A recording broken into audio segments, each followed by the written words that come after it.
Happy Monday, folks. It's September the 9th, 2019. It's a wet day in Lancashire. Cats sprawled out. We're in the media shack. And today we're going to talk a little bit about the sale of Cuadrilla. Just a report this morning in Callanish Energy. Cuadrilla's shareholders are exploring options, including the sale of the company. The company, whose portfolio focuses on shale developments, has been criticised for the impact on the land by hydraulic fracturing process. According to its website, Cuadrilla is owned 48% by Australian service provider AJ Lucas. Now we all know them, don't we, folks?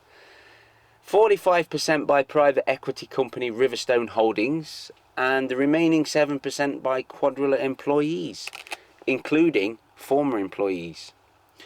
I wonder if Lord Brown's one of them that's got shares.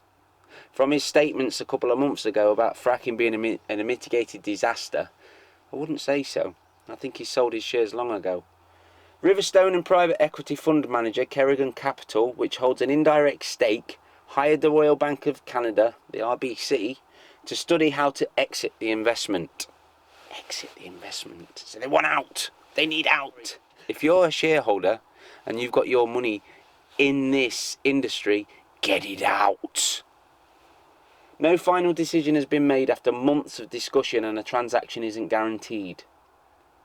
So months of negotiations have been taking place. So whilst people have been getting arrested, whilst people have been being fitted up, whilst the industry has been enabled by the cops, they've been looking for an exit route, folks. They've been looking for a way out of this disastrous failure record of theirs down at Preston New Road. Funnily enough though, Cuadrilla, AJ Lucas, Riverstone, Kerrigan Capital and RBC didn't reply for comment. So they didn't want to chat. They really didn't want to chat. So they're looking for prospective buyers. Who could that prospective buyer be? People have cited Ineos. But to be fair, I wouldn't buy a shit car. I wouldn't buy a shit car with a bad service history, with a history of failure on every turn. If I turned the corner every time and my car broke down, I'd want rid of it. So we know their trouble. We know that they breach. They don't care. They breach all the time. That's been proven. 10 breaches. And I want to bring up this other article in the Scientific American today by Hannah Kutchman on September the 9th. That's today's article. It's headed, even if injection of fracking wastewater stops, the Quakes won't. Now this is regarding Oklahoma. Oklahoma's it should be a marker, basically. Oklahoma should be a marker for every sort of fracking that takes place. Now we've seen in the States, we've seen parts of Pennsylvania, we've seen Dimmock with no drinking water, and now we've seen Oklahoma's record for earthquakes in the last decade. It's just staggering, it really is. Jacob Walter is Oklahoma's state seismologist. He's talking about the surge of earthquakes that's plagued that state since its most recent oil and gas boom. Production techniques, including hydraulic fracturing or fracking, led to large-scale underground wastewater disposal, which scientists have tied to the state's 900-fold increase in earthquakes since 2008. 900-fold increase. After 2015, when oil demand fell as the prices dropped and Oklahoma instituted new wastewater disposal rules, earthquakes rates fell sharply. Still, the state continues to see rare but damaging tremors triggered by the fluids that had already been shunted underground. A quote from Jacob Walter is, "I don't think people fully appreciate the scale, the amount of water that was injected over the years," adding that humans now have caused 4 or 5 largest earthquakes in Oklahoma's recorded history. That's crazy. So what's transpired in Oklahoma over the last decade is what Jacob Walter is calling is unprecedented in human history. So Oklahoma has a big problem with earthquakes. They're saying it's the most lucrative industry, so they're trying to put the earthquake sort of side right of it. I mean, how can it be the most lucrative industry if there's other industries out there, which is renewable techniques for gas, because we've seen in America at the moment where they're fracking all the sweet spots. Now there's another article regarding the price of oil, but what they're doing is they're fracking as fast, at a mad rate. They're fracking the sweet spots at a mad speedy rate, and what that's doing is it's causing a backlog of fracking gas. Now the fracking gas is backlogged, so they've built liquid gas terminals. I've spoken about this before in brief, but they've built liquid gas terminals because they're unable to get rid of the fracked gas. So they're unable to export it because Europe's known for the storage, massive storage facilities of conventional gas. So according to Jacob Walter, what's transpired over in Oklahoma over the previous decade is unprecedented in human history. Now, it doesn't matter. It doesn't seem to matter. We live in a post-truth era, so it doesn't sort of matter what seems to be going on. We've seen that's over a decade. That's over a decade of scientific facts, proven facts, the earthquakes, the polluted water, and it doesn't matter. See, you've got the Trump administration in there now, ignoring scientific advice. Now this country is going down the same route with Boris. Boris is he's gonna be another climate denier. He's gonna be denying all the scientific advice that's on the table in order to make a quick profit. In order to, I mean, David Cameron saw fracking as a must. David Cameron saw fracking as a way of profit, and as a way of being independent and having independent energy. But it's no good if you've got all this energy but you've got no planet or no community to actually share it with. You know, it beggars belief. It really does. So the things for fracking at the moment, it's not looking too good. It's not looking too good in the States. I couldn't find any positive sort of articles. Oh, I found one positive article from Forbes, but sorry, did I say positive? What I meant to say is lies. I always get them two words mixed up when it comes to fracking. What I want to talk about as well is the shale gas companies. They've hit real problems in America. So not only are they causing massive amount of earthquakes, they've brought it over here and they've caused massive amount of tremors and earthquakes in the last 4 weeks. So there's been over 120, I believe, tremors since Cuadrilla started up there, and 3 quite big ones. So the US shale companies cut budgets and staff as oil price outlook dims. So the oil's trading around about $55 a barrel. That's been the same since November. But the US has 904 working rigs, and that's down 14% from a year ago. And even that is probably too many, estimated Harold Ham, chief executive of shale producer Continental Resources, which has reduced the number of their rigs at work as well.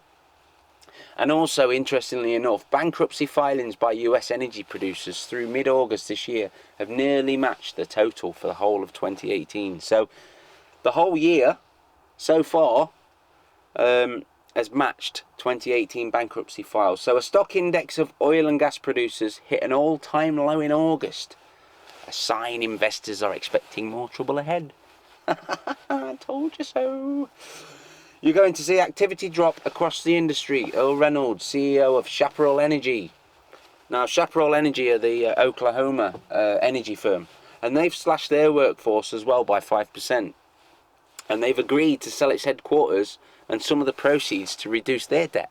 So the most lucrative industries in Oklahoma are selling off their headquarters, and they're selling off some of the proceeds to reduce the debt. So who's making a profit from this? Investment bank Cohen & Co. estimated last month that oil and gas producers spent 56% of their 2019 budgets through June. Wow. It expects total spending this year to fall 11% over last year based on proposed budgets. Schlumberger plans a write-down yet to be determined this quarter, noting its results in North America have been under significant pressure. CEO Olivier Lepouche said on Wednesday, Halliburton is paring its North American workforce by 8% because of customer spending cuts. And National Oil well Verco recently offered buyouts to its US workers. This is great, isn't it? Such signs of a downturn come as the shale sector had just started generating the cash flow long demanded by investors who have grown uneasy because there's no comeback. So the investors, the shareholders, there's nothing, no returns. So the last quarter, a group of 29 publicly traded producers generated more in cash, 26 million, than it spent on drilling and dividends, according to Morningstar data provided by the Slightline Institute and the Institute for Energy Economics and Financial Analysis. A year earlier, the same group had spent 2.4 billion more than it generated. Wow, so they spent 2.4 billion more than they've actually brought back in returns. The booming shale output added about 1% to US gross domestic product, or 10% of growth, between 2010 and 2015, according to the Federal Reserve Bank of Dallas. In Texas, the center of shale oil production, energy employment dipped 1.8% in the first 6 months of 2019. What does that tell you, folks? And new drilling permits are down 21% in July from last year. So they're bracing for lower prices. US oil prices have largely traded above $50 a barrel. Sorry, I said 55 earlier, but it is $50 a barrel since last November, requiring higher output to generate the same profit as when prices were higher. Prices this quarter are about 18% lower than this time last year, according to US government data. US oil prices are likely to remain low, below $55 a barrel for the next 3 years, said Scott Sheffield, CEO of Pioneer Natural Resources. Lackluster prices will result in a significant fallback in Permian growth, and probably no growth for most. Also quoted by Scott Sheffield. Part of the slowdown comes as the best drilling spots in some areas of the field are being exhausted at a very quick rate.